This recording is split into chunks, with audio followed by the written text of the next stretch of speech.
Welcome friends, now start हमारी अब अगली सुपर हीरोज़ की फाइट में डोगा वर्सेस योद्धा जो है बैटल 5। चैनल पे फंसा मैं, चैनल को सब्सक्राइब करो। ऐसे औसम कॉमिक्सों के लिए शुरू करते हैं शानदार कॉमिक्स। सुपर हीरोज़ की शानदार फाइट में डोगा वर्सेस योद्धा। युगम धरित्री यस्य, स्वर्ग का सिपाही, बल व शौर्य का पर्याय, धर्म का पालक योद्धा, रात का रक्षक, जल्लादों का जल्लाद, मुंबई का बाप डोगा। दोनों हैं बल और शौर्य के प्रतीक, जिनके बलिष्ठ कंधों पर है अपने युग की रक्षा का भार। श्रेष्ठता के इस द्वंद्व में जिसका बल होगा प्रचंड वही कहलाएगा सर्वनायक। एक युग, एक युद्ध। युगम धरित्रीयस्य, रात का रक्षक, जल्लादों का जल्लाद, मुंबई का बाप डोगा, स्वर्ग का सिपाही, स्वर्ग का प्रतिपालक, धर्म का पालक योद्धा। दोनों हैं बल और शौर्य के प्रतीक, जिनके बलिष्ठ कंधों पर है अपने युग की रक्षा का भार। श्रेष्ठता के द्वंद्व में जिसका बल होगा प्रचंड वही कहलाएगा सर्वनायक। एक युग, एक युद्ध। योद्धा, अब तुम स्वयं अपनी योग्यता क्यों नहीं सिद्ध करते? हमें आपका प्रस्ताव शहर स्वीकार है, यदि महाबली अनुमति दें तो। युगम धरित्रीयस्य, आप भी अपनी टीम के अगले महारथी का चयन करें। बृहस्पति शिष्य, शिरोमणि योद्धा अवश्य विजय सुनिश्चित करेंगे। हमारा क्या विचार है? हमारा भी यही विचार है। हम योद्धा को अगली प्रतियोगिता के लिए उतारते हैं। पिछली जीत से ने उनका उत्साह बढ़ा दिया। हम भी अपने शक्तिशाली खिलाड़ी को उतारेंगे, इसलिए अपना शक्तिशाली खिलाड़ी उतार रहे हैं वे, तो हम भी अपना ताकत का पहाड़ उतारेंगे।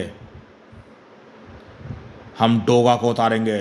युगम धरित्रीयस्य, इस प्रतियोगिता की तो पूरे ब्रह्मांड को प्रतीक्षा थी, तो बिना एक क्षण गंवाए प्रतियोगिता आरंभ करो। अवधि।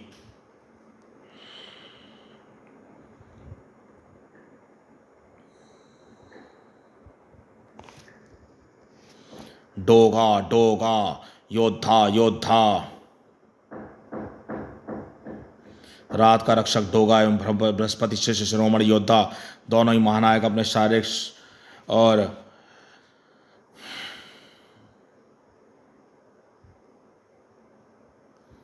अपने सौष्ठव और अपने द्वंद्व कौशल और अद्वितीय शारीरिक बल के लिए जाने जाते हैं। आपकी प्रथम स्पर्धा आपके इसी बल पर आधारित होगी। कौन है आप में से अधिक बलशाली, किसका द्वंद्व कौशल दूसरे से अधिक श्रेष्ठ है, यह निर्धारित करेगी आपकी यह स्पर्धा। सर्वबल पराक्रम, यह स्पर्धा होगी गुरुत्वाभूमि पर। गुरुत्वाभूमि इस ग्रह का नाम अपनी गुरुत्वाकर्षण शक्ति के कारण पड़ा है। धरती के समय नियमों के अनुसार एक क्षण अर्थात 1 मिनट इस ग्रह का पर गुरुत्वाकर्षण धरती से दुगना रहता है और अगली घड़ी धरती से आधा रहता है।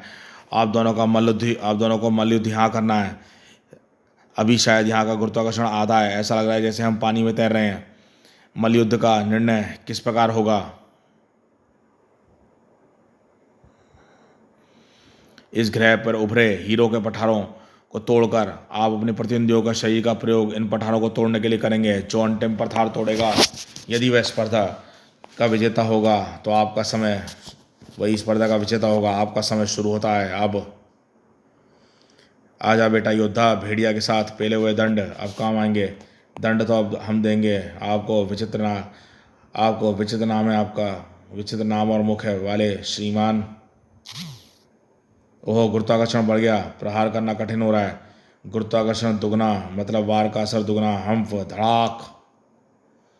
शाबाश डोगा, खाता तो अपने पट्टे नहीं खोला है, बंद भी यही करेगा। सही का श्रीमान स्वानमुख, बढ़े हुए गुरुत्वाकर्षण में वार की भीषणता भी अधिक होगी। घड़ाक। यह हुई ना बात। प्रथम प्रहार भले ही डोगा ने किया, लेकिन प्रथम पठार योद्धा ने ध्वस्त किया है। अंतिम भी यही ध्वस्त करेगा। भड़ाक कड़ाक। गौर से देख ले इस कुत्ते की सूरत को बेटा योद्धा। प्रतियोगिता हारने के बाद तुझे ये सूरत हमेशा याद रहेगी। भड़ाक धाड़। ओह, गुरुत्वाकर्षण घट गया। इस स्थिति में हमारे प्रहार लक्ष्य पर नहीं लग रहे हैं। इस स्थिति को मैं अपने हक में कर सकता हूँ। साएं हल्दी चाचा के सिखाए जित क्वान टू मूव्स मुझे इस आधे गुरुत्वाकर्षण में वार करने में सहायक सिद्ध होंगे। मैं योद्धा पर इस प्रकार वार कर सकता हूँ। धड़ाक साए धड़ाक, कि मेरे इस बारों का इम्पैक्ट दुगना हो। धाड़ धाड़ धाड़ कड़ाक कड़ाक कड़ाक। ओह अद्भुत श्रीमान स्वानमुख का युद्ध कौशल, हमने अपने जीवन में किसी भी इस प्रकार इस युद्ध को करते नहीं देखा है। डोगा का नाम स्वानमुख, ये तो किसी वानर की भांति हवा में गुलाटी मार मार कर वार कर रहे हैं। यदि इन्हें परास्त करना है तो हमें भी इनके समान ही लड़ना होगा। यह युद्ध कला कोई हलवा नहीं है जिसे तुम मुंह खोलकर लपक लेगा। वर्षों तक कड़े प्रशिक्षण की भट्टी में जिस्म और जान को तपाना पड़ता है। भड़ाक, जब तक गुरु शिष्य के साँचे में युद्ध की कला को पारस कूट कूट कर न भरे, कोई योद्धा सर्वश्रेष्ठ नहीं बनता। भड़ाक, धाड़ धाड़ कड़क कड़ाक। बड़ा आया था मुझे पाठ पढ़ाने, खुद का सामर्थ्य खूब नजर आ रहा है। जो भी हो, योद्धा की पराजय हमारे दल की पराजय होगी, परंतु योद्धा तो द्वितीय पुत्र है, उसके भीतर देवों और देवताओं की शक्ति का बल है। गुरु बृहस्पति का सिखाया शिष्य का युद्ध कौशल है, फिर हम मुकाबला क्यों नहीं कर रहा है? क्योंकि योद्धा के पास युद्ध कौशल तो है, परंतु आधुनिक युद्ध शैली नहीं। अर्थात इस पहलवान से पूरी पर्वत श्रृंखला उखाड़ने को कह दो तो ये बजरंग बली की तरह उखाड़ लेगा, परंतु जिस शैली का प्रयोग डोगा कर रहा है, योद्धा इससे पूर्णतः अनभिज्ञ है। ऊपर से पल प्रतिपल बढ़ता गुरुत्वाकर्षण भी योद्धा की दुश्वारियां बढ़ा रहा है। द्वितीय पुत्र को शीघ्र ही कोई रास्ता खोजना होगा, अन्यथा यह स्पर्धा तो गई उसके हाथ से। हफ, गुरुत्वाकर्षण बढ़ रहा है, यही मौका है। श्रीमान स्वानमुख टिड्डे की तरह उछल नहीं पाएंगे ने हम्फ, और हम एक भरपूर मुष्टि का प्रहार उन पर धर देंगे। भड़ाक धाड़ धाड़ धकड़ा कड़ा कड़ा कड़ाक। उफ, दुगने गुरुत्वाकर्षण में भी उसने फुग्गे की तरह उड़ा दिया। गजब की ताकत है इस पहलवान में तो। श्रीमान स्वानमुख को संभलने का अवसर नहीं देना है। गुरुत्वाकर्षण आधा होने से पूर्व ही वह इनकी गत करनी होगी, कुलाचे बिना भर सकें। हम इस गोरिल्ले के 2-4 हाथ पड़ने की देर है, मेरा पिंजर शरीर से बाहर होगा। कड़ाक, एक तो पठार और कोई चिप्स बिस्किट तो नहीं है जो आराम से टूट जाएं। मुझे अपनी पूरी इच्छा शक्ति झोंकनी होगी, जिसमें से जान का एक एक कतरा लड़ाना होगा। डोगा योद्धा, मात्र युद्धशाली नहीं, अद्भुत इच्छा शक्ति और शारीरिक बल के स्वामी भी हैं श्रीमान स्वानमुख, अन्यथा किसी साधारण मनुष्य के वश में कहाँ जो हमारे शारीरिक बल का सामना कर सके।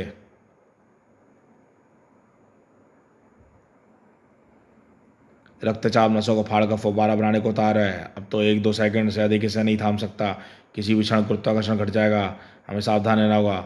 ऐसा होते ही श्रीमान स्वानमुख कुलाचे भरें, ग्रेविटी घट गई, इस बार इसे कोई मौका नहीं देना है और सीधे हमारी कुंडली की जकड़ में आ जाए। कम वक्त चाल चल गया। अब क्या कहते हो श्रीमान स्वानमुख? अब हमारी सहस्त्रों चेष्टाओं के पश्चात भी आप हम पर प्रहार नहीं कर पाएंगे और आपकी वानर क्रीड़ा आपके विरुद्ध जाएगी। भड़ाक, क्या दिमाग लगाया पहलवान ने? ग्रेविटी कम होने की वजह से हम दोनों के शरीरों में ये आसानी से किसी भी कोण पर मोड़ सकता है। भड़ाक कुड़ुम बड़ाम, बड़े आराम से पठारों को ध्वस्त कर सकता है। मुझे कुछ करना होगा, किसी भी फाइट में चीट मूव का प्रयोग नहीं करना है। अब एक ही ऑप्शन बचा है, मानव या देवता या दानव, हर नुस्खा हर मर्ज की दवा है। पहला भड़ाक, ओहू, ऐसे ओछे वारे की योद्धा को शोभा नहीं देते। मुझे शोभा चाहिए भी नहीं बेटा, योद्धा उसे तू ही रख। अब तो अपनी दुनिया दांव पर लगी हुई है तो सारे नियम कानून की बत्ती बनाकर जला देना चाहिए। भड़ाक, जब घी सीधी उंगली से ना निकले तो उंगली टेढ़ी करो, घी हर हाल में निकलना चाहिए, तो फिर भी ना निकले तो कनस्तर से बम उड़ा दो। भड़ाक तड़ाक। डोगा का गुरु मंत्र है बेटा योद्धा, घोट ले शहद बादाम के साथ, बहुत काम आएगा। इस बार ग्रेविटी बढ़ने का फ़ायदा भी नहीं उठाने दूंगा तुझे लल्ले। जब डोगा मारता है तब दनादन मारता है, धड़ाक भड़ाक धड़ाक। श्रीमान स्वानमुख सत्य कह रहे हैं, हमें अब उन्हें अपना गुरु मान लेना चाहिए। क्या हुआ बेटा योद्धा, अब नहीं लड़ा रहा अपने अनोखे दाव पेच? धम धाड़, यह योद्धा को क्या हो गया? यह डोगा के वारों का प्रत्युत्तर क्यों नहीं दे रहा? इस योद्धा को देखकर मुझे ऐसा फील क्यों हो रही है कि यह बेचारा क्विट करना चाहता है पर काल मूर्तियों के डर से क्विट भी नहीं कर पा रहा। रियल हीरोज नेवर क्विट, यह बात जाकर तिलिस्म देव और तिरंगा को बताना। मुझे यह नहीं लगता कि योद्धा गिव अप कर रहा है। एग्जैक्टली, वह गिव अप नहीं कर रहा है, बस पिट रहा है। मुझे ऐसा लग रहा है कि योद्धा बेवजह नहीं पिट रहा परमाणु, वह जानबूझकर मार खा रहा है। क्यों भाई, वह मार क्यों खा रहा है भला? मार है या आलू की चाट? बात कुछ और ही है। जिन वारों को गुरुत्वाकर्षण बनने की वजह से योद्धा आराम से डोज कर सकता है, वह उनसे भी बचने की कोशिश नहीं कर रहा। योद्धा कुछ ऑब्जर्व कर रहा है शायद। और अगर मैं सही समझ रहा हूँ तो बाजी पलटने वाली है। देख पहलवान, सारे पठार ढेर हो गए, अब आखिरी पठार बचा है जो सीधा तेरे जीतने की उम्मीद भी ढेर हो जाएगी। धाराशाही तो आप और आपकी अभिलाषा होगी श्रीमान स्वानमुख, जब हमारे युद्ध कुशल के साथ आपकी युद्ध शैली समाहित होगी। सिर्फ पोज बनाने से कोई कुंग फू फाइटर नहीं बन जाता। हमने यह विद्या इतनी उत्कृष्ट गुरु से सीखी है जिसकी कोई सानी नहीं। ढाक भाग धड़ाक, क्या चक्कर है? ये पिटते पिटते हैं जबरदस्त जित क्वान डो फाइटर कैसे बन गया? ग्रेविटी घटने से होने वाली असहजता पर भी इसने काबू पा लिया है। ऐसा लग रहा है जैसे मैं अपने आप से ही लड़ रहा हूँ। धड़ाक, फर्क सिर्फ इतना है कि इसके वारों में देवताओं जैसी शक्ति कूट कूट कर भरी है। धड़ाक धड़ धड़ धड़ भड़ाक। यह लीजिए श्रीमान शानवोग, स्पर्धा समाप्त हुई। साय धड़ाक। प्रतियोगिता की प्रथम स्पर्धा बृहस्पति सिख शिरोमणि योद्धा के नाम रही। अब आपके युगम क्षेत्र में लौटने का समय आ गया है। डोगा यो टोगा योद्धा योद्धा युगम धरित्रियस्य प्रथम विजय मुबारक और शिरोमणि योद्धा। मैं तो हार गया, फिर ये टकले मुझ पर फूल क्यों बरसा रहे हैं? लड़ने वाले का जज्बा जीत और हार से बढ़कर होता है डोगा। काल मूर्तियाँ आपके इस जज्बे का आदर करते हैं और इनके बरसाए पुष्प शरीर के घाव भर रहे हैं। साथ ही मेरी फटी हुई कॉस्ट्यूम भी ठीक हो रही है। प्रथम स्पर्धा के संपन्न होने के पश्चात ठहरिए श्रीमान युगम, अभी एक कार्य शेष है। किस कार्य की बात करें शिरोमणि? हमें अपने गुरु को गुरु दक्षिणा देनी है। प्रणाम स्वीकार करें गुरुवर। मैं तुम्हारा गुरु? आपने ही तो हमें युक्ति दी थी कि हम आपको गुरु मान लें। हमने तो मात्र आपका अनुसरण किया जो आपके परास्त कर सके। ऐसी उत्कृष्ट युद्ध कला तो मात्र आप ही हमें सिखा सकते थे। जब आप हम पर प्रहार कर रहे थे तब वास्तव में हमने आपने इस कला की शिक्षा ग्रहण कर रहे थे। अब गुरु शिष्य परंपरा के अनुसार हमें आपको गुरु दक्षिणा देनी होगी। गुरु दक्षिणा तो तुझसे जरूर लूँगा बेटा योद्धा, पर तुझे प्रतियोगिता में धूल चटाने के बाद। क्षमा चाहते हैं श्रीमान शानमुख, परंतु हमने आपको गुरु मानने के बाद यह तात्पर्य कदापि नहीं कि हम प्रतियोगिता में पराजय स्वीकार कर लें। इस स्पर्धा की भांति ही अमन स्पर्धाओं में भी आपको पराजय का दंश झेलना होगा। वक्त वक्त बताएगा बेटा, वक्त बताएगा। और वक्त के बताने के लिए अगली स्पर्धा आरंभ करनी आवश्यक है। क्यों अवधि? अवश्य युग श्रेष्ठ, आप दोनों ने अपने बल का भलीभांति प्रयोग किया है। अब बारी है पराक्रम की। आपकी अगली स्पर्धा यह तय करेगी किसकी इच्छा शक्ति, किसका पराक्रम अधिक प्रबल है।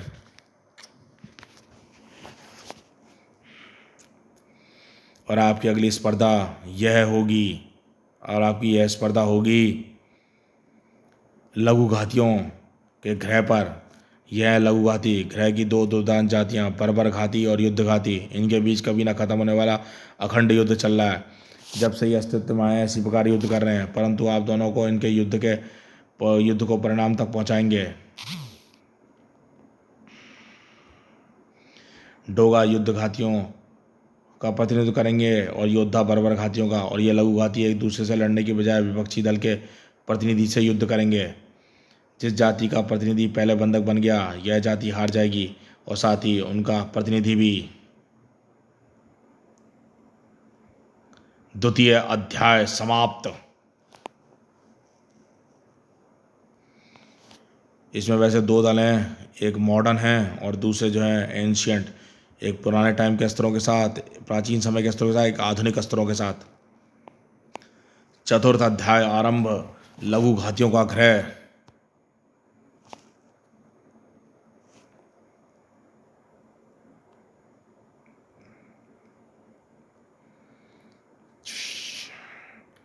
हम आज तक बड़े से बड़े खतरों को टकरा चुका है डोगा, पर इन पिद्दियों जितना खतरनाक कोई वार नहीं हुआ। हम देखने में छोटन लगे, घाव करें गंभीर, साए साए खच खच खच खच खच। इन पर तो आपकी उछल कूद, अपनी वानर युद्ध कला भी कार्य नहीं कर रही। श्रीमान स्वानमुख, ऐसा प्रतीत हो रहा है कि हमने कीटकों की बाम्बी में कदम रख दिया हो। क्या लगता है ध्रुव, यह स्पर्धा किसके हक में जाएगी? कहना मुश्किल है नागराज। यहाँ डोगा और योद्धा को एक दूसरे से स्पर्धा नहीं करनी है। लघु घातियों के दो दल इस स्पर्धा में महत्वपूर्ण भूमिका निभाएंगे, यह बात तो तय है, पर समझ नहीं आ रहा कि इस स्पर्धा का परिणाम कैसे निकलेगा। डोगा और योद्धा दोनों ही अत्यंत जीवंत और दृढ़ इच्छा शक्ति के स्वामी हैं। वे किसी भी हाल में गिव अप नहीं करेंगे। लघु घातियों से मेरी मुठभेड़ पहले भी हो चुकी है। ये गजब के लड़ाके होते हैं, परंतु इनका अपना कोई अलग ग्रह भी है, इसका अंदेशा मुझे नहीं था। जी हाँ, भोकाल लघु घातियों से टकरा चुका है। योद्धा लड़ाकों का परदादा है। यह कोई ना कोई तरकीब जरूर ढूंढ लेगा इन्हें परास्त करने की। यह तो मुश्किल है स्वराज स्पर्धा। यह नहीं है कि महारथियों को इन लघुघातियों को परास्त करना है, बल्कि उन्हें स्वयं को लघुघातियों द्वारा परास्त होने से बचाना है। मुझे लगता है नहीं लगता कि इन लघुघातियों को युद्ध में परास्त किया जा सकता है, अन्यथा ये दोनों दल अब तक स्वयं ही अपने युद्ध का निर्णय कर चुके होते। जानने के लिए उन्हें भूकाल की पूर्वपाषाण कौमें के लघुघाती, यदि इन्हें परास्त करने की और स्पर्धा जीतने का कोई कारगर माहिर है तो वह डोगार योद्धा को स्वयं ही तलाश करना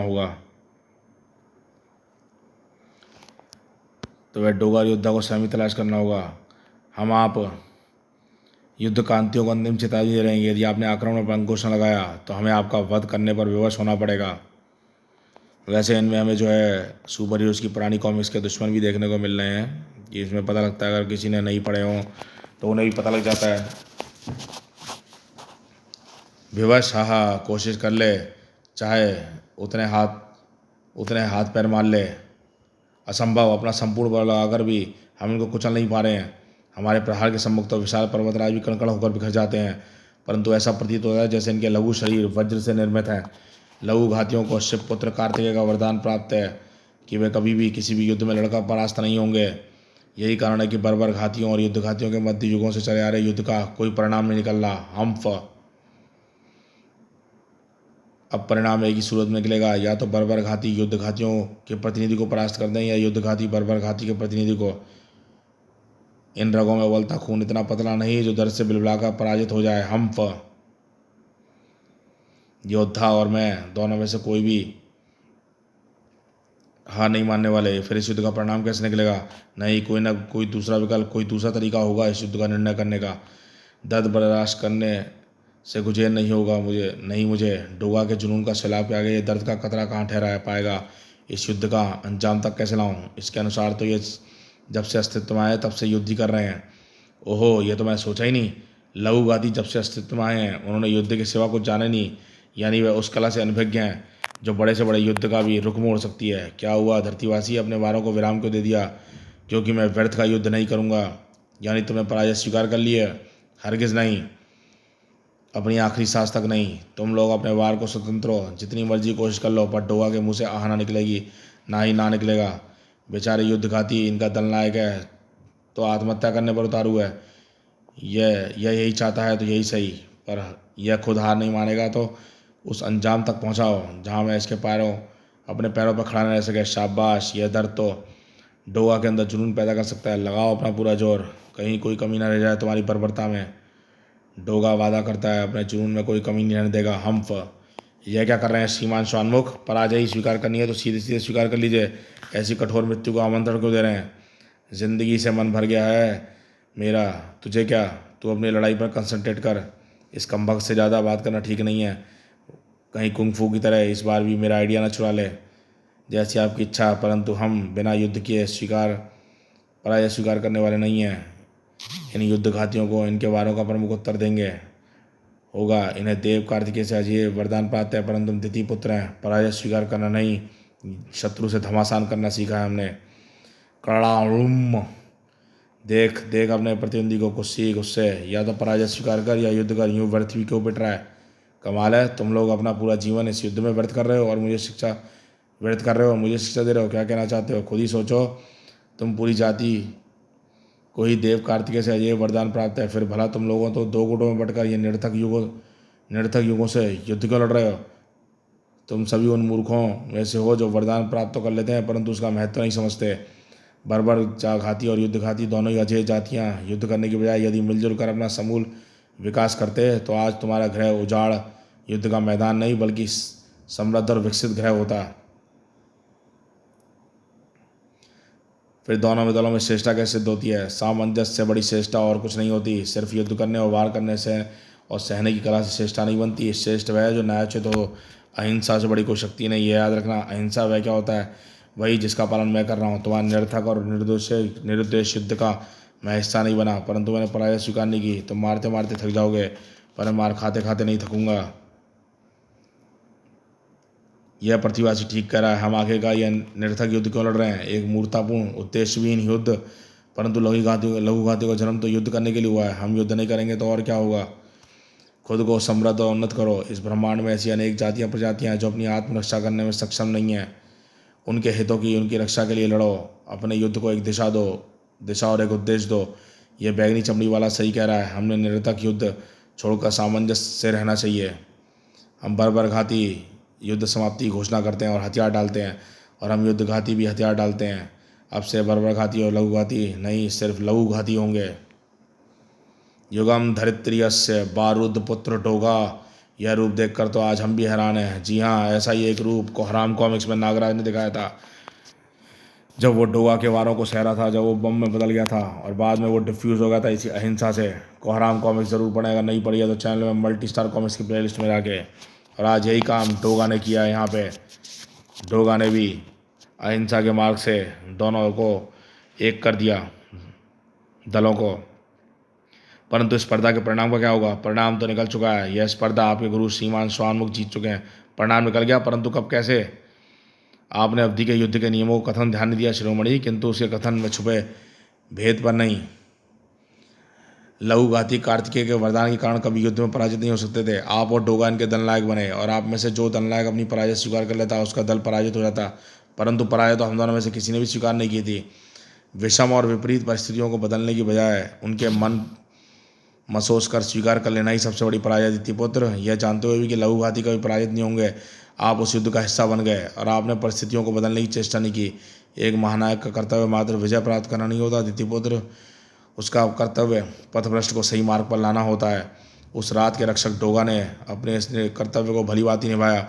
उन्होंने अहिंसा का सहारा लेकर लघुघातियों को उनकी गलती का एहसास कराया और सही मार्ग दिखाया। आप सत्य कह रहे हैं श्रीमान युगम, यह स्पर्धा और युद्ध जीतने का अनुवाद हम पर यूं ही हावी हो गया। हम अपनी सूझबूझ गवा बैठे। इस स्पर्धा में श्रीमान स्वानमुख हमारे गुरु सिद्ध हुए। हम आपको नमन करते हैं। जिंदा रहे पुत्र। चल भाई युगम, फटाफट अगली स्पर्धा खड़का। चतुर्थ अध्याय समाप्त।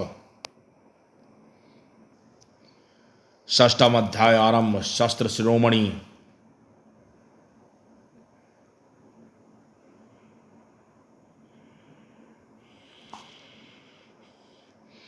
कौन सा स्थान है ये? जन्नत। ऐसा खूबसूरत दृश्य सिर्फ जन्नत का ही हो सकता है।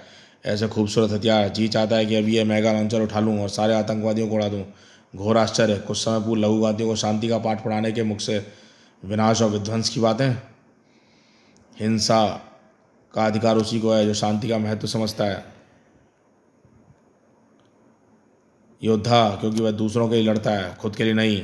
शायद सही बात, यही बात हजारों इंसानों का खून बहाने के बाद भी इसके भीतर की इंसानियत को मरने नहीं देती। सत्य कहा आपने बारूद पुत्र डोगा। न्याय की रक्षा के लिए मानवता के शत्रुओं का रक्त करना बहाना भी एक वीर का धर्म है। परंतु फिलहाल आपकी धर्म है अगली स्पर्धा जिसके लिए आप दोनों उपस्थित हैं इस आयुधगार आयाम में। युगम धरित्रियस्य।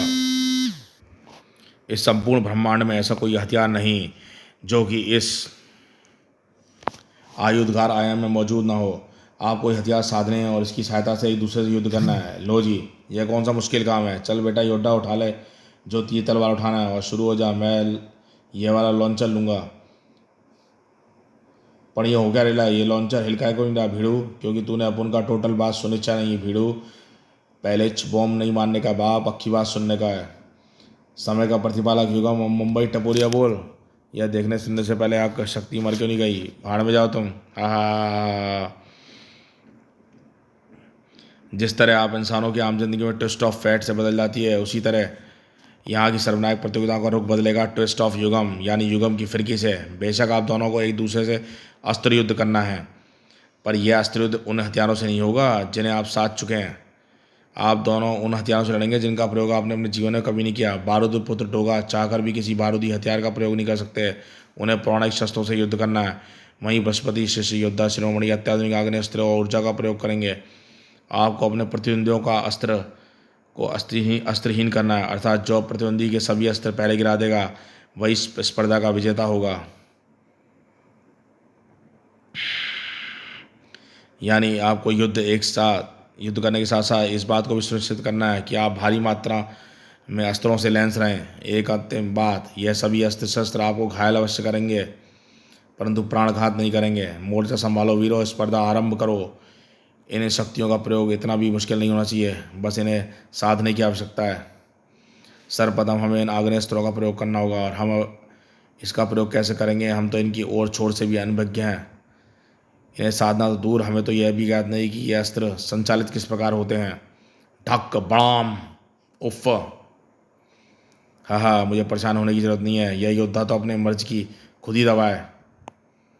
यह 3-4 लॉकेट खुद के ऊपर दाग ले तो मेरा काम पूरा। शू, अरे आवाज़ कैसी। कदाचित आपको ने हमको निपट मूड बुद्धि समझने की भूल की है। हम भी श्रेष्ठ गुरु बृहस्पति के शिष्य हैं श्रीमान। किसी भी अस्त्र शस्त्र को पारंगत करने में हमें विलंब नहीं लगता। बूम। हम शिष्य के, हर शिष्य के लिए उसका गुरु श्रेष्ठ होता है बेटा योद्धा, यह मत भूलियो। डोगा के गुरु भी कोई जूहू चौपाटी पर भेल नहीं बेचते थे। भड़ाक। हम अपने गुरुओं की श्रेष्ठता सिद्ध करने के लिए युद्ध नहीं लड़ रहे श्रीमान स्वानमुख, तो फिर मचमच बंद कर और मार खा। भड़ाक। इसके गदाघात से तो हमारे मस्तिष्क की समस्त चेतन संवेदनाएं ब्रह्मांड के दूरस्थ स्थलों पर भ्रमण करते हुए प्रस्थागित हो गई हैं। हमें भी शिला का प्रत्युत्तर पर्वत से देना होगा। यदि इन पाश्चात्यकालीन अस्त्रों की मारक क्षमता से हमें पूर्णतः अनुभव है, परंतु इनकी संचालन प्रणाली हमें कुछ कुछ समझ में आ रही है। यह हस्तघटा के इन अस्त्रों को संचालित करने की कुंजी है। देखते हैं अस्त्र की कुंजी कितनी कारगर सिद्ध होती है। यह तो तड़ता अस्त्र निकला। किर्र बच। यह हस्तघटा के इन अस्त्रों को संचालित करने की कुंजी है। देखते हैं इस अस्त्र की कुंजी कितनी कारगर सिद्ध होती है। ओहो, यह तो तड़ता अस्त्र निकला। किर्र बच।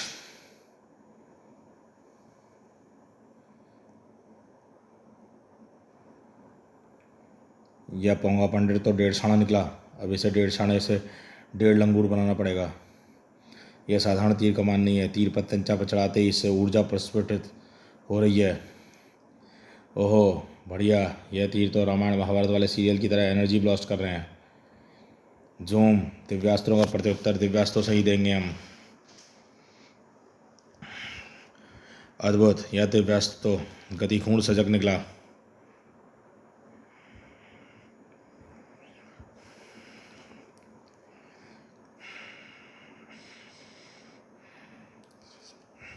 इसकी सहायता से तो हम श्रीमान स्वानमुख को क्षणों में निरस्त कर देंगे।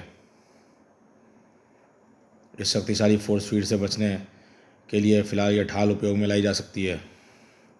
शक बूम। वाह, ढाल फोर्स फील्ड्स पर योद्धा पर ही परावर्तित हो रही है। बूम शक। अब देखता हूँ ये अगला तीर क्या कमाल दिखाता है।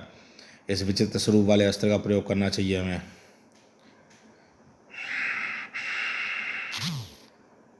झुन झुन झुन झुन झुन। ओहो, डोगा के वार ने योद्धा को निरस्त कर दिया और इस स्पर्धा में डोगा विजयी हुआ है। परंतु वे दोनों उठ क्यों नहीं रहे हैं। युगम धरित्य अस्त्र। इस स्पर्धा में योद्धा को निरस्त कर डोगा ने विजय प्राप्त कर ली है। परंतु क्या इन दोनों के अमोघ अस्त्रों ने एक दूसरे को चिरमूर्छा अवस्था में भेज दिया है। लेकिन तुमने तो कहा था कि ये हथियार इन्हें नुकसान नहीं पहुंचाएंगे। मैंने कहा था कि ये हथियार इन्हें प्राण नहीं लेंगे। ये दोनों मरे नहीं हैं। जिस प्रकार रावण के अमेघ अस्त्र लक्ष्मण को मूर्छावस्था में पहुंचा दिया था, उसी तरह ये दोनों एक दूसरे के प्रहार से मूर्छावस्था में चले गए हैं। हालांकि इसमें जीता डोगा है। डोगा ने विजय प्राप्त कर ली है। मैं इनके मूर्छित शरीरों को वापस युगम क्षेत्र ले जा रहा हूँ। इन महारथियों ने अब तक की सारी 3 प्रतियोगिताएं स्पर्धा खेली हैं। अगली 2 निर्धारक स्पर्धाएं तब तक संपन्न नहीं होती जब तक इनकी चेतना नहीं लौटती। बारूद पुत्र डोगा और योद्धा शिरोमणि योद्धा जो हैं, जो चेतना चली गई थी, अब उनकी चेतना वापस आ चुकी है और अब जो है वो अपनी चौथी स्पर्धा के लिए तैयार हैं। ये इनकी जो चेतना वापस आई थी भेड़िया अश्वराज की वजह से वापस आई थी, लेकिन वो प्रतियोगिता हम आपको आगे दिखाएंगे क्योंकि ये इन दोनों की अलग बैटल से जुड़ी हुई है। इसलिए हम इस प्रतियोगिता को इसमें नहीं दिखा सकते। इसमें हम डोगा योद्धा की चौथी प्रतियोगिता को आगे बढ़ाते हैं। अब बारूद पुत्र डोगा और देव शिरोमणि योद्धा के मध्य चौथी स्पर्धा का समय आ गया है। भेड़िया और अश्वराज लौटेंगे, अपने दल कक्ष लौटेंगे और योद्धा व डोगा बढ़ेंगे अपनी स्पर्धा के चौथे पड़ाव ईगल ग्रह पर। ब्रह्मांड के सर्वश्रेष्ठ उड़ाका का ग्रह ईगल ग्रह, इस ग्रह की रानी ईगा और ग्रह के सेना के जनरल उकाबू में कई वर्षों से अनिश्चितकालीन युद्ध चल रहा है।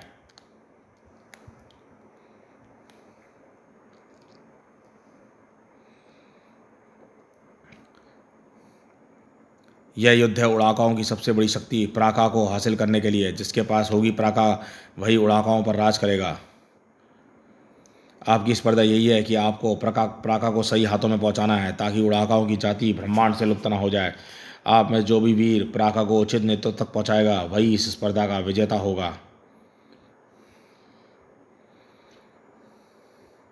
प्रथम अध्याय समाप्त। तृतीय अध्याय आरंभ। प्राका का प्रण। युगम धृत्य अस्त्र अस्य। इस स्पर्धा में आप अपने हथियारों का प्रयोग करने को पूर्णतः स्वतंत्र हैं। डोगा को उनके अत्याधुनिक आग्नेयास्त्र प्रदान किए जाने हैं और योद्धा को उनका ठकमा घन। ईगल ग्रह का गुरुत्वाकर्षण दोनों के अनुरूप है, इसलिए आप दोनों बिना पंखों के भी सहजता से वायुगमन कर सकते हैं।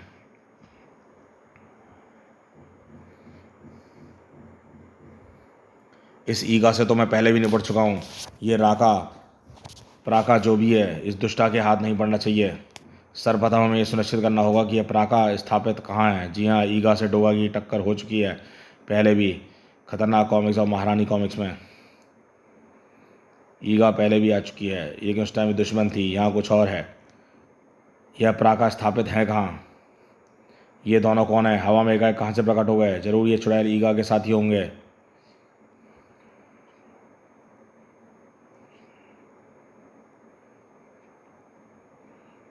ये तो पृथ्वीवासी है। क्या नाम है इस पृथ्वीवासी का? हाँ, डोगा। इसने ही पृथ्वी पर मेरे शक्ति परीक्षण अभियान को विफल कर दिया था। ये यहाँ कैसे पहुँच गया? कहीं इसे मेरे इस अभियान को विफल कर दिया? नहीं नहीं, मैं ऐसा नहीं होने दूंगी। हमारा अनुमान है यह प्राका यथासंभव इस हवा महल में होनी चाहिए, क्योंकि संपूर्ण ग्रह पर कोई धरती ही नहीं है। यह मात्र व्योम है जहाँ युद्ध चल रहा है। यहाँ यह हवा महल है। पढ़े डोगा की कॉमिक्स, खतरनाक और महारानी। हवा महल, ये दोनों हवा महल का रुख कर रहे हैं। सैनिकों हवा महल पर तक जीवित नहीं पहुंचने चाहिए। यह तो अपने सैनिकों को, इन अजनबियों को मारने का आदेश दे रही है। यानी ये अजनबी ईगा के साथी नहीं है। यही सही में है। जब सवार करके लड़ाई का रुख बदला जा सकता है। शुक जुम, इस डायन से यही उम्मीद थी मुझे। ईगा जी ने अपने सैनिकों को हम पर आक्रमण करने का आदेश दिया है। कदाचित इन्हें ज्ञात नहीं है कि आक्रमण केवल योद्धा का ढकवांगन करता है। बलवा होगा आज यहाँ पर। काड़ा भूम भड़ाम धड़ाक भड़ाक धूम। यदि ढकवांगन के सम्मुख आप लोग एक क्षण भी टिक गए तो हम स्वयं पराजय स्वीकार कर लेंगे। उड़ने का बहुत शौक है ना? उड़ना क्या होता है डोगा सिखाएगा तुम्हें। काबूम बूम। हमें अतिशीघ्र प्राका तक पहुंचना होगा। वाह बेटा पोंगा पंडित, चौका मार के मौका दे के चौका मारने की फिराक में और निकल लो तुम साएँ। हम पूर्णतः आश्वस्त है कि आप हमें इतनी सरलता से आगे नहीं बढ़ने देंगे श्रीमान स्वानमुख। डोगा तुझे तो क्या दाएं बाएं ऊपर नीचे किधर भी नहीं बढ़ने देगा पोंगा पंडित। हर्र। इस हवा महल का प्रहरी लगता है ये। पृथ्वी पर आकर भी ईगा ने ऐसे अजीबोगरीब जीव खड़े किए थे। यह उसी का काम है। यदि प्राका को प्राप्त करना है तो श्रीमान विलक्षण पशु को समाप्त करना होगा। हर शाबाश, फाड़ जितना बड़ा मुंह फाड़ सकता है। बोम बोम बोम। तेरे वो क्या बोला था पोंगा पंडित? हाँ, विलक्षण पशु से बारूदी पशु बनने का टाइम आ गया है। गिला पीड़ू, यह तो बारूद हाजमोला की तरह पचा गया। परे हटिए श्रीमान स्वानमुख जी, इस विलक्षण पशु जी से महाराज को हम संभाल लेंगे। सौश कड़प। एलो जी, यहाँ तो कंपटीशन ही खत्म हो गया। संभालने वाला खुद ही संभल गया। अधिक प्रसन्न ना हो स्वानमुख जी।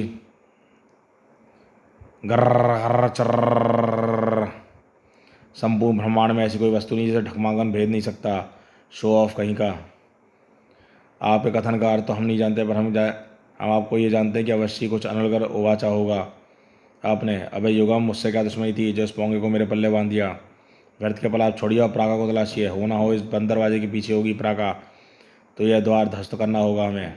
धाड़ धड़ाक भड़ाक। यह प्राका है। यही है वह अविस्मरणीय अद्वितीय शक्ति जिसके लिए भार भीषण संहार मचा हुआ है। पृथ्वीवासी प्राका तक पहुंच गए, यानी प्राका जिस कैद में है उसका रक्षक मकराक मारा गया है। मुझे तुरंत प्राका तक पहुंचना होगा। जिस मकराक के अभेद शरीर को संसार का कोई अस्त्र नहीं भेज सकता, उससे इन पृथ्वीवासियों ने मार डाला। प्राका को हासिल करने का अंतिम अवसर है, और यह अंतिम अवसर भी तुझे अपने जीवन की तरह गंवाने तुम अपने जीवन की तरह गंवाने वाली हो रानी ईगा। सीधे युद्ध में मुझे तुझे हरा पाना नामुमकिन है, पर अब मैं तुझे कोई संभलने का मौका नहीं दूंगा। धूम भड़ाक भड़ाक, ईगल ग्रह पर तुम्हारे शासन के दिन खत्म होते हैं रानी ईगा। ईगल ग्रहवासियों को तुम्हारे शासन से छुटकारा चाहिए। उकाबू ईगा पर हावी हो रहा है। यही समय है प्राका शक्ति को सही नेतृत्व यानी जनरल उकाबू को सौंपने का। उचित कहा आपने श्रीमान स्वानमुख, प्राका जी को उपयुक्त नेतृत्व में सौंपने का समय आ गया है, परंतु उकाबू को नहीं, अपितु रानी ईगा को। क्या दिमाग खराब हो गया तेरा? हमारा मस्तिष्क सर्वथा सही स्थान पर है। श्रीमान प्राका शक्ति के सर्वोपरि धारक श्रीमान उकाबू नहीं, अब हमारा मार्ग छोड़िए। भड़ाक ऊहूँ। मैं तुझे पहले ही बता चुका हूँ यह ईगा कितनी खतरनाक है। इसने हमारे समय काल में मुंबई को बर्बाद करने में कोई कसर नहीं छोड़ी थी। साएं धड़ाक। यदि किसी प्राणी की प्रवृत्ति किसी निश्चित अवधि में तामसिक रही हो तो इसका यह अर्थ कदापि नहीं होता कि वह सदैव तामसिक प्रवृत्ति वाला ही रहेगा। समय और परिस्थितियाँ मनोवृत्तियों को परिवर्तित करने में पूर्ण सक्षम है। कभी कुत्ते को टेढ़ी दुम के बारे में सुना है? सुना भी है, और हमारे सम्मुख आपके रूप में दर्शन भी हो रहे हैं। डोगा से बड़ा कोई कुत्ता नहीं होगा कोई इस दुनिया में, और कुत्ते को जब कोई पसंद नहीं आता तो झंझोट डालता है। अगर तुम्हें प्राका को और एक कदम भी बढ़ाया तो वह तेरी खोपड़ी भी इस हवा महल की तरह हवादार हो जाएगी। चेष्टा करके देख लीजिए। धड़ाक धड़ाक, हिया तार धाड़। ये दोनों तो आपस में लड़ रहे हैं। शायद प्राका हासिल करने को लेकर इनमें मतभेद हो गया है। मुझे यह लड़ाई शीघ्र अतिशीघ्र खत्म करनी होगी। इस दुष्टा को अतिशीघ्र खत्म करना होगा मुझे। शाक झुम। ओह, ईगा जी के प्राण संकट में, हमें अतिशीघ्र श्रीमान स्वानमुख के साथ चल रहे इस व्यर्थ के द्वंद को अतिशी करनी होगी। व्यर्थ का द्वंद तू कर रहा है पोंगा पंडे, तेरी मति भ्रष्ट हो गई है। तू प्राका को ईगा के सुबूत करने की बात सोच रहा है। भड़ाक। होगा तू देवता वेवता कहीं का, पर डोगा के सामने किसी की मनमानी नहीं चलती। मनमानी व उछल कूद तो आप बहुत कर चुके हैं श्रीमान स्वानमुख, अब तनिक विश्राम कीजिए। धाड़ हम्फ हम्फ। यह कम वक्त चीज़ उठ क्यों नहीं रही? ये देव अस्त्र श्रीमान, इसे केवल इसका योग्य धारक ही उठा सकता है। आप जितना चाहे इसे उठाने की कोशिश करें, परंतु यह व्यर्थ ही सिद्ध होगी। अब हम प्राका जी को इन बंधनों से स्वतंत्र करना होगा। धाक। इस शिला से प्रफुल्लित हो रही ऊर्जा ही ने बंधक बनाए हुए है। सर्वप्रथम इस शिला को खंडित करना होगा। अब हमें ईगा अतिशीघ्र ईगा तक पहुंचना होगा। रुक जा योद्धा, गलती कर रहा है तू। ईगा प्राका की योग्य धारक हो ही नहीं सकती। ओहो, यह पृथ्वीवासी तो प्राका को लेकर इधर ही आ रहा है। प्राका ईगा से पहले मुझे इस पृथ्वीवासी को खत्म करना होगा। आपकी एक कुत्सित मंशा सफल नहीं होगी श्रीमान उकाबू। भड़ाक। प्राका जी को उनकी माता अर्थात ईगा जी को ही सौंपेंगे हम। भड़ाक। आहा। प्राका मेरी बच्ची, आंखें खोलो। ओह माँ, मुझे लगा था कि मैं उस कारावास से कभी मुक्ति नहीं हो सकूंगी। सही लगा था तुझे प्राका, तू उस कैद से आज़ाद तो हो गई है तू, लेकिन तुझे मेरी बंदूक बनने से कोई नहीं बचा सकता। गलत बागू, इस पृथ्वीवासी की वजह से मैं आज़ाद हो चुकी हूँ, और माँ से संधि कर मेरी शक्तियाँ भी लौट चुकी हैं। अब जब मुझे छल से बंद बनाने का मौका नहीं दूंगी मैं तुझे। क्रिया। उकाबू के मरते ही उसकी सेना ने हथियार डाल दिए हैं। कोटि कोटि धन्यवाद पृथ्वीवासी, यदि आज तुम न होते तो ईगल ग्रह का राज अवश्य उकाबू के हाथ में चला जाता। हम अपनी माँ से सदा के लिए जुदा हो जाते। हम आपसे संपूर्ण वृत्तांत विस्तार पूर्वक सुनने के इच्छुक हैं देवी प्राका के, परंतु उससे पूर्व हमें एक अत्यंत महत्वपूर्ण कार्य करना है। हमें श्रीमान स्वानमुख को स्वतंत्र करना है। डोगा ईगा जैसी दुष्टा किसी भी शक्ति की हकदार कैसे हो सकती है? मैं किसी शक्ति की हकदार नहीं हूँ डोगा, पर अपनी संतान अपनी बेटी की हकदार तो हूँ। किसी समय प्राणी को बहुत बड़े सबक सिखा देता है। अक्सर यह सीख आत्मिक आघात और प्रताड़ना से ही मिलती है।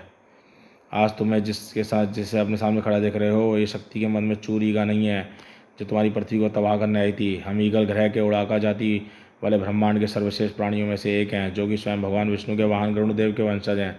हमारी शक्तियों का छोटा सा नमूना तुम धरती पर देख चुके हो। इस शक्ति के मद में चूर में ब्रह्मांड के विभिन्न ग्रहों पर उड़ाका का सर्वस्व कायम करने निकली थी। इसी दौरान मुझे खबर मिली खुद मेरे ग्रह पर सत्ता हासिल करने के लिए जनरल उकाबू ने बगावत कर दी, और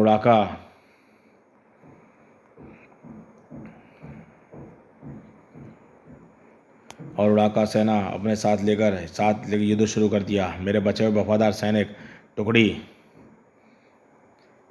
को उकाबा से लोहा ले रही थी, फिर इसी उद्देश्य से रोक नहीं पाए। उसका उद्देश्य था प्राका को हासिल करना था। प्राका को गरुणदेव का वरदान प्राप्त था, किसी भी आकाशीय युद्ध में प्राका कभी नहीं हारेगी।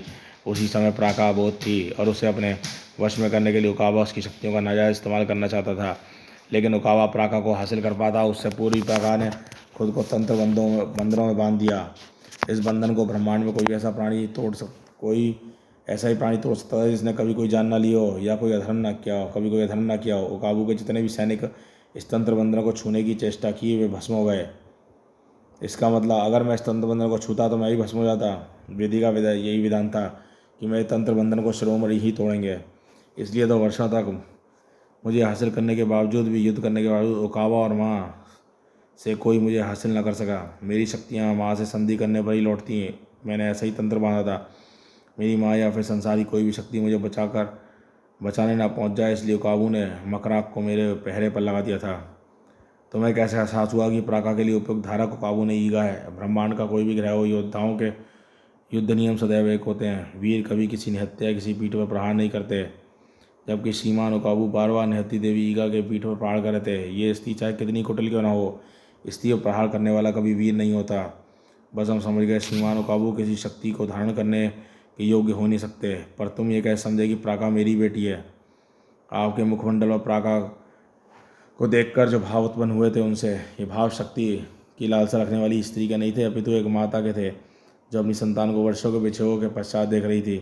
तुमने पूरे ईगल ग्रह को अपना ऋणी बना दिया योद्धा, और इस ऋण का मूल्य मैं अपने वचन से चुकाऊंगी। मैं गरुणदेव की वंशिका प्राका यह वचन देती हूँ कि मैं और समस्त उड़ाका जाति आवश्यकता बढ़ने पर एक बार देव शिरोमणि योद्धा के आह्वान पर उसकी सेना के रूप में युद्ध करेंगे। 3 अध्याय समाप्त।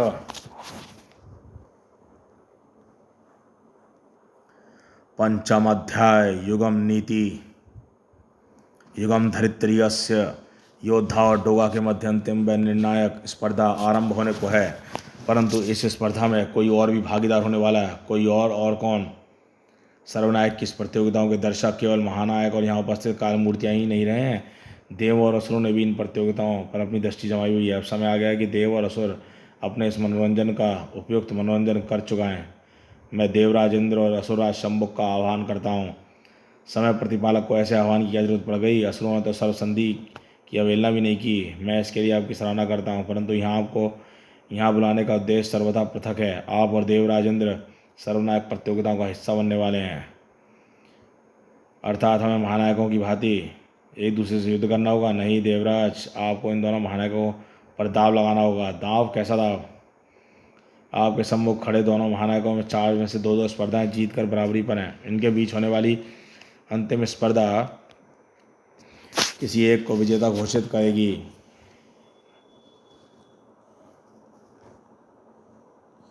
आपको इन दोनों में से अंतिम स्पर्धा किसी एक को विजेता घोषित करेगी। आपको इन दोनों में से किसी अपने मनपसंद के महानायक को दांव पर लगाना होगा। दांव पर क्या होगा?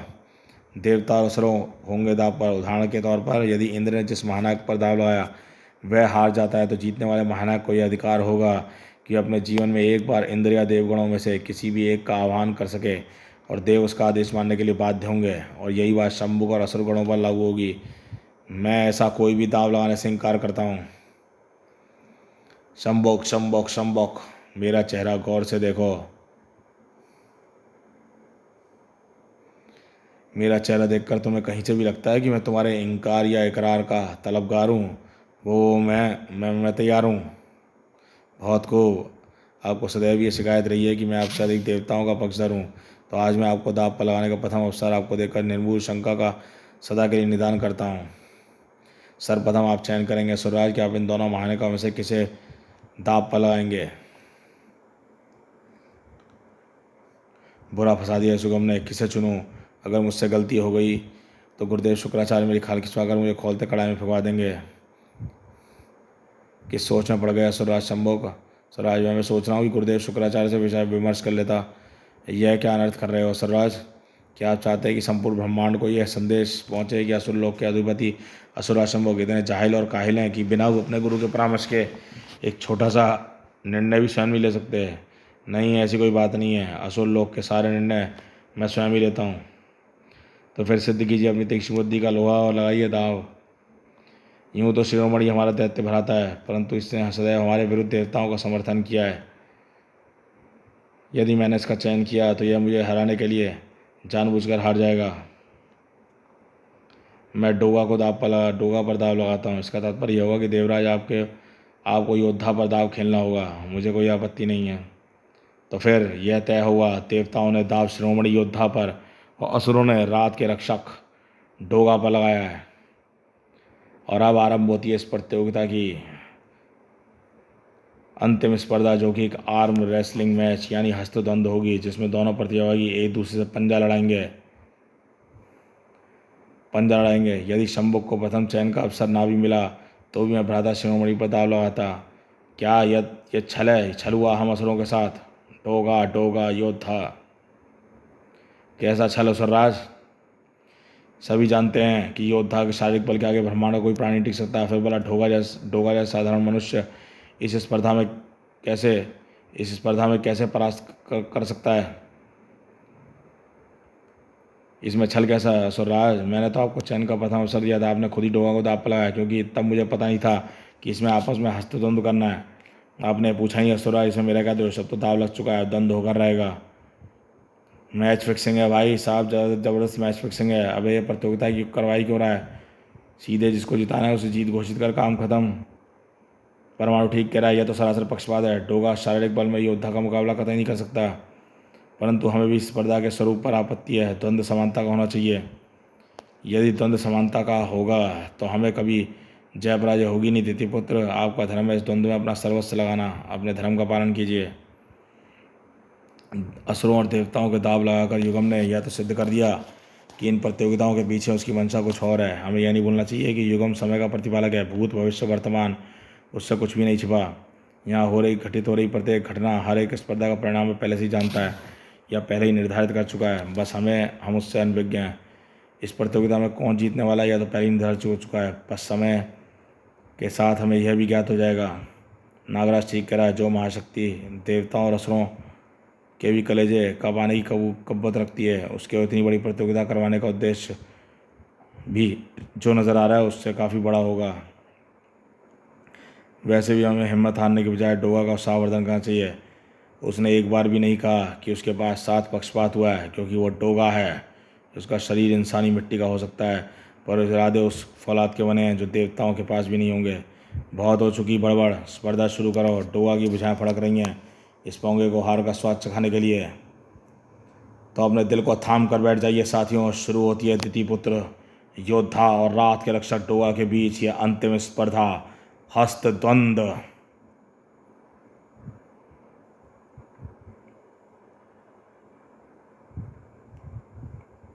पंचम अध्याय समाप्त। प्रथम अध्याय बल और बुद्धि।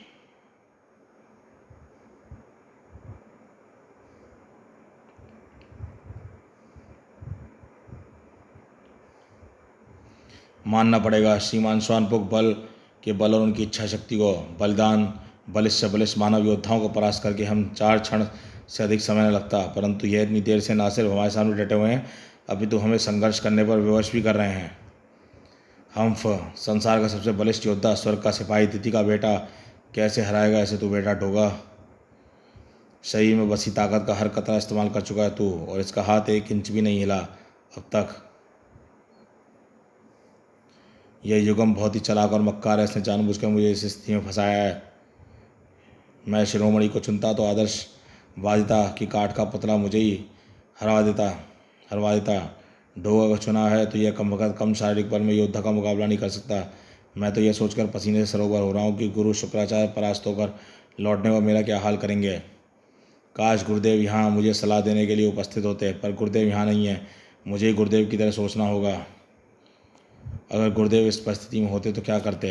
अवश्य वे डोगा को अतिरिक्त बल प्रदान करने का कोई उपाय निकालते, पर ऐसी क्या युक्ति निकालूं जिससे डोगा को अतिरिक्त बल मिल जाए और उस कपटी युगम को संदेह भी ना हो। अरे हाँ, यह युक्ति काम कर सकती है। मुझे पहले इसका ध्यान क्यों नहीं आया? अब तो डोगा को शिरोमणि को परास्त करने से कोई नहीं रोक सकता। पराजय स्वीकार कर लिए जी श्रीमान स्वानमुख, आप हमें परास्त नहीं कर सकते। हम क्यों भाई पाओगे? तू कौन सी कंपनी का च्यवनप्राश चाट के आया है जो मैं तुझे परास्त नहीं कर सकता? युगम धरित्रियस्य हिया।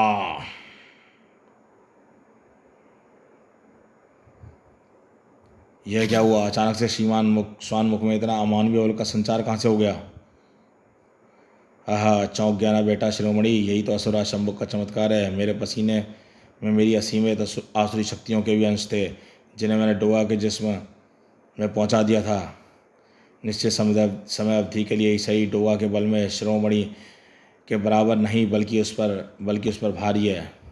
बराबर ही नहीं बल्कि उस पर भारी है। अब तो डोगा जीत कर ही रहेगा। यह क्या हुआ? अकस्मात ही डोगा योद्धा पर भारी कैसे पड़ने लगा? बुझने से पहले पूर्व दीपक अधिक तेज टिमटिमाता है। डोगा का बल समाप्त होने वाला होगा और उससे पूर्व यह उसकी अंतिम चेष्टा है। इसे देखकर तो ऐसा प्रतीत नहीं हो रहा, यह तो पल प्रतिपल योद्धा पर हावी होता जा रहा है। गोजो सत्य कह रहा है, डोगा का बल क्षीण नहीं हो रहा, अभी तो बढ़ रहा है। यह स्वतः नहीं हो सकता, इसमें अवश्य ही किसी की चाल है। सही समझे पूर्व काल के वीरों, यह चाल ही है और इसे चलने वाली बुद्धि है असुरा शंभुक की। शंभुक और डोगा के पैरों की ओर दृष्टि डालिए, आपको मेरे कथन का अभिप्राय समझ आ जाएगा। शंभुक के खेत श्वेत की धारा डोगा तक जा रही है और यह सारा किस्सा समझ में आ गया। शंभुक अपनी असुरी शक्तियाँ श्वेत के द्वारा डोगा के शरीर में स्थानांतरित कर रहा है। छल छल, यह तो छलपूर्वक स्पर्धा जीतने का प्रयास कर रहे हैं। डोगा या पाश्चात्य का कोई महानायक स्पर्धा जीतने के लिए छल का प्रयोग कदापि नहीं करेगा। मुझे लगता है वे सभी शंभुक की इस चाल से अनुभज्ञ हैं। मैं भूगोल की बात से सहमत हूँ। चाहे पाश्चात्य काल के नायक इसमें लिप्त हों या ना हों, छल तो हो रहा है। यह स्पर्धा स्थगित होनी चाहिए। एक बार आरंभ होने के बाद स्पर्धा स्थगित नहीं हो सकती। इसमें साम दाम दंड भेद सब जायज़ है। यह बात आप लोगों को पहले ही बता दी गई है। मेरा कार्य था आपको इससे अवगत कराना। अब आप इसका निदान कैसे करते हैं, यह आपकी समस्या है वीरों। यानी अब हमें कुछ करना होगा। मेरे पास एक उपाय है।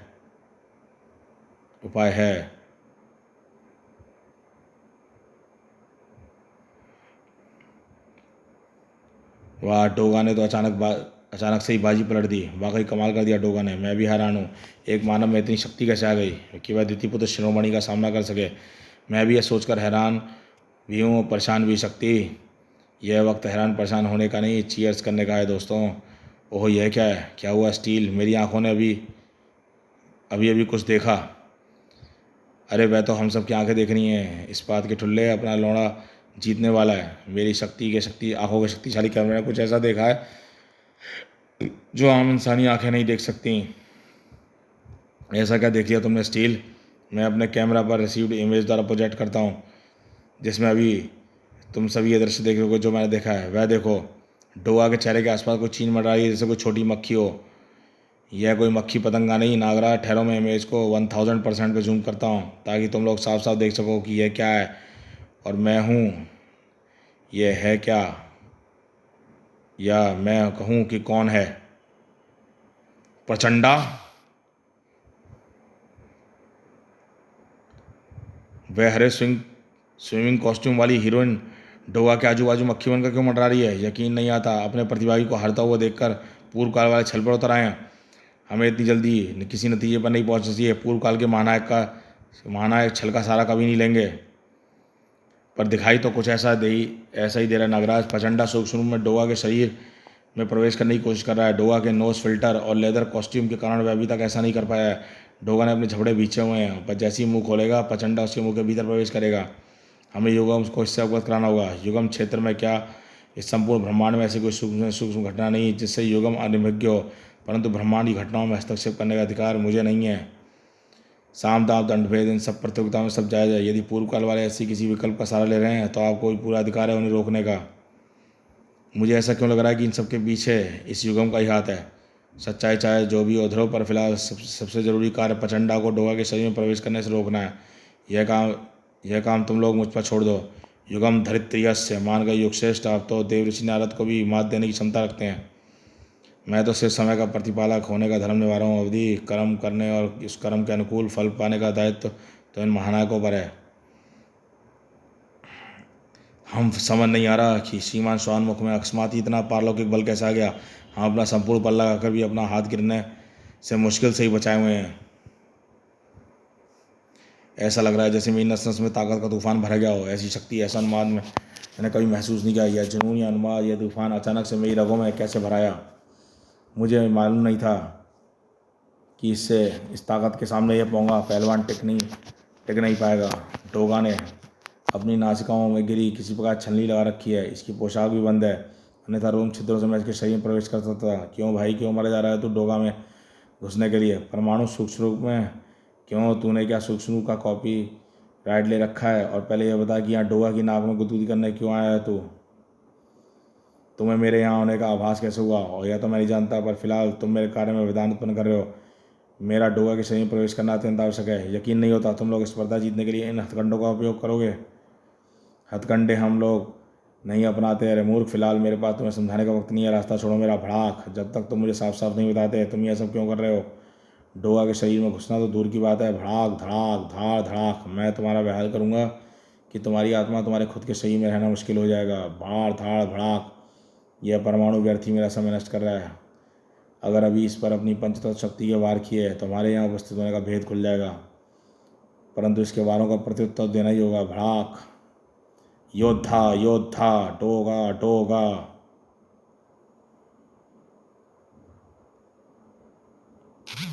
बस कुछ ही समय की बात है, किसी भी क्षण डोगा योद्धा को परास्त कर सकता है। डोगा के शरीर में बसी मेरी आसुरी शक्ति भी डोगा के परास्त होते ही लोप हो जाएगी। मैंने शक्ति को ऐसे अभिमंत्रित किया है कि आसुरी शक्ति तभी लोप हो जब डोगा अपने प्रतिद्वंदी को पराजित कर दे।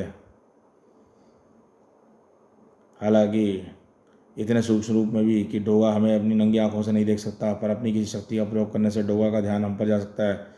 यह बात प्रचंडा भी समझ रहा है। डोगा डोगा, योद्धा योद्धा। अगर इसका मकसद सिर्फ डोगा का ध्यान भटकाना कर उसे स्पर्धा हराना है तो ऐसा करने का प्रचंडा के पास सबसे अच्छा मौका था। उसका ऐसा ना करना सिद्ध करता है कि बात कुछ और ही है। इस व्यर्थ के झगड़े की बजाय अगर तुम मुझे अपने यहाँ होने का कारण बता दो तो बेहतर होगा। डोगा के पैरों के नीचे की ओर देखो, तुम्हें शंभुक के पैरों से डोगा के पैरों तक खिंचती श्वेत की लकीर नजर नहीं आ रही? अच्छा हुआ भाई तूने क्लियर कर दिया कि यह श्वेत यानी पसीना है, मैं तो कुछ और ही समझ रहा था। शंभुक अपने श्वेत द्वारा अपनी असली शक्तियाँ डोगा को प्रदान कर रहा है ताकि वह योद्धा को हरा दे। तो तू डिओड्रेंट स्प्रे की तरह पसीने की बदबू, मेरा मतलब आसुरी शक्तियाँ गायब करने वाला था। मैं सूक्ष्म रूप में डोगा के भीतर प्रवेश करके शंभुक के श्वेत को वाष्पित कर देता, जिससे ये उसे उसकी आसुरी शक्तियाँ निष्क्रिय हो जाती हैं और डोगा को उसका एहसास भी नहीं होता। लेकिन डोगा ने अपने झपड़े बीचे हुए हैं और नासिका अर्थात रोम छिद्र द्वारा कोई प्रवेश का कोई मार्ग नहीं है। तुम लोग क्या कहते हो भाई लोग? युगम क्षेत्र में होने के कारण परमाणु अपने दल के महानायकों से मानसिक संपर्क द्वारा जुड़ा हुआ था। शंभुक अपने स्वार्थ के लिए डोगा को जिताना चाहता है, पर हम किसी छल का सहारा नहीं लेंगे। जीत हो या हार हमारे अपने दम पर होगी।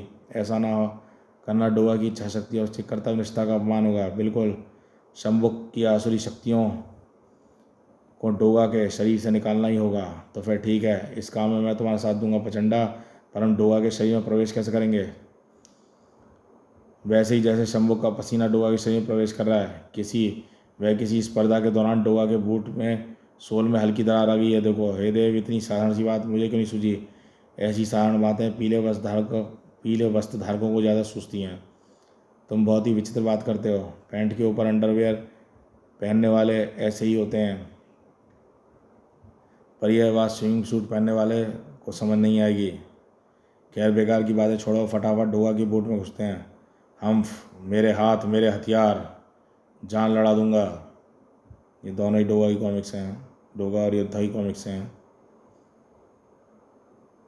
इस शंभुक के बदबूदार पसीने से होकर गुजरना होगा हमें। परंतु जैसे ही सूक्ष्म रूप में परमाणु का शरीर शंभुक के पसीने को कंट्रोल करने पसीने से हुआ, पसीने की धार ऐसे भगोटी जैसे पेट्रोल पर माचिस की जलती तीली डाल गई हो। भक्क, और पसीने पर लगी आग जैसे ही शंभुक से टकराई, नतीजा वही हुआ जो एक चिंगारी के पेट्रोल पंप पर पड़ जाने से होता है। पाम।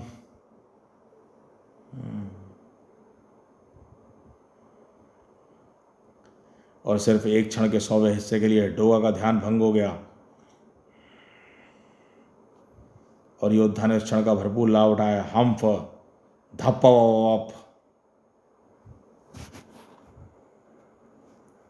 और इसी के साथ द्वितीय पुत्र योद्धा ने रात के रक्षक डोगा को परास्त करके स्पर्धा विजित कर ली है। योद्धा विंस, ये प्रतियोगिता जीता योद्धा। सब गड़बड़ हो गई, पता नहीं ये कम शंभू के पसीने में आग कैसे लग गई। परमाणु प्रचंडा, तुम दोनों यहाँ पर क्या कर रहे हो? ये क्या हो रहा है यहाँ पर? युगम के आदेश पर अवधि सारा वृत्तांत सभी को सुनाती चली गई। यानी ये सब उस शंभू का किया धरा था। सिर्फ यह समझ नहीं आ रहा कि मेरे छूते ही शंभू के पसीने में आग कैसे लग गई। यह सोमरस में पेट्रोल में मिलाकर पीता है क्या? इसका संभाव्य उत्तर आपके शरीर में समाहित महर्षि कणाद का दिव्य कण है, जिसमें आसुरी शक्तियों का नाश करने की प्रचंड ऊर्जा है। जी हाँ, जब परमाणु वर्सेस प्रचंडा की फाइट हुई थी तो उसमें महर्षि कणाद का दिव्य कण परमाणु को मिला था। जैसे ही आपका, अगर ये आप नहीं जानते तो हमारे सर्वनायक character different time character time lines में जाकर आप ये देख सकते हैं। प्लेलिस्ट में जाकर परमाणु वर्सेस प्रचंडा पढ़ सकते हैं। जैसे ही आपका कॉमिक्स पढ़ सकते हैं। जैसे ही आपका स्पर्श शंभू के पसीने से हुआ, दिव्य कण ने उसमें समाहित आसुरी शक्तियों को नाश करने हेतु धक्का दिया। अगर ऐसा है तो डोगा के शरीर में भी तो आसुरी शक्ति समाहित थी, फिर दिव्य कण ने उसे शंभू की तरह दिवाली का रॉकेट क्यों नहीं बना दिया? डोगा के शरीर में आसुरी शक्ति समाहित अवश्य हुई है, परंतु डोगा खुद एक रक्षक है, उसके जिसमें पुण्यात्मा वास करती है। इसी वजह से दिव्य कण ने डोगा को नष्ट करने की जगह चेष्टा नहीं की। यह सब तेरी पूर्व निर्धारित चाल थी युगम, तूने छल किया है। छल युगम से नहीं तुमने किया है असुरराज। वैसे भी असुरों से छल के अतिरिक्त और अपेक्षा क्या की जा सकती है? जीवा थामो देवराज, नेता खींच दिया की चेष्टा तो करके दिखाओ। देखो, महर्षि कणाद के दिव्यकर्ण के पास जाने के लिए बड़े सर्वनाश संगत तुतीकर्ण सर्वदमन पड़े। मुझे यकीन है कि आप दोनों ही अपनी सर्वसंधि भूले नहीं होंगे। गुरुदेव की हरुओं वाली योजना सफल हो जाए तो इन देवताओं और इस युगम को नरक के खौलते तेल के कड़ाहों में फंकवा दूंगा। जी हाँ, ये गुरुदेव और हरुओं की योजना के बारे में आप जानने के लिए हमारे पढ़ सकते हैं हमारे सर्वनायक डिफरेंट करेक्टर टाइमलाइन में हरु और महामानव सर्वनायक श्रृंखला में कॉमिक्स प्लेलिस्ट में जाके पढ़िए हमारे चैनल की। इस युगम को नरक के खोलते थे कड़ाहे में फंकवा दूंगा। अगर युगम ने सर्वसंधि न कराई होती, शंभुक को ऐरावत के पैरों तले रुला देता। अब वचनानुसार असुरराज शंभुक शिरोमणि योद्धा के आह्वान पर और किसी एक आदेश की पूर्ति के लिए बाध्य हैं। अब आप दोनों का कार्य संपन्न हुआ। अब आप वापस अपने लोक प्रस्थान करें। इधर शंभुक के जाने के बाद इस स्पर्धा में विजेता बनकर ठहरो। आप कुछ कहना चाहते हैं? मुझे रीमैच चाहिए। यदि शंभुक बीच में बॉम्ब नहीं मारता तो मैं स्पोंगा पहलवान को अपने दम पर हरा सकता था। मुझे एक फेयर चांस मिलना चाहिए। सर्वनायक प्रतियोगिताओं के परिणाम ना ही बदले जा सकते हैं, ना ही किसी पुनर्स्पर्धा का कोई प्रावधान है। वैसे ही पूरी स्पर्धा के दौरान योद्धा ने अपना ध्यान आधे क्षण के लिए भी भंग नहीं होने दिया। वहीं शंभुक के ध्यान के धमाके में से एक पल के समावेश से ही सही, परंतु आपका ध्यान भंग हो गया। सर्वनायक प्रतियोगिताओं में अब आप दोनों का मुकाबला समाप्त हो चुका है, परंतु निश्चित रहें, एक दूसरी शक्तियाँ तोलने का मौका आपको अपने समय आप दोनों को अति शीघ्र मिलेगा। मुझे बेसब्री से इंतजार रहेगा उस पल का। तोलने का मौका तो इसलिए मिलेगा, मुझे बेसब्री से इंतजार रहेगा उस पल का, और हम भी अधीरतापूर्वक उस क्षण का इंतजार करेंगे। स्पर्धा का अधीरता का इस क्षण से प्रतीक्षा करेंगे, उस क्षण की प्रतीक्षा करेंगे। इस स्पर्धा के समापन के साथ ही सर्वनायक प्रतियोगिताओं का स्कोर बोर्ड अर्थात परिणाम पटल इस प्रकार है। दो स्पर्धाओं में विजय प्राप्त करके पूर्व काल और पश्चात काल के महारथी बराबरी पर हैं। तो दोस्तों, इसी के साथ ये खत्म होती है डोगा वर्सेस योद्धा का बैटल 5, और हम मिलेंगे अगले बैटल 6 में। तो ये कॉमिक्स कैसी लगी हमें बताइएगा। चैनल पर फर्स्ट टाइम आया, चैनल को सब्सक्राइब करिए, देखते रहिए हमारी प्यारी प्यारी कॉमिक्स, और साथ में सब्सक्राइब करिए चैनल को।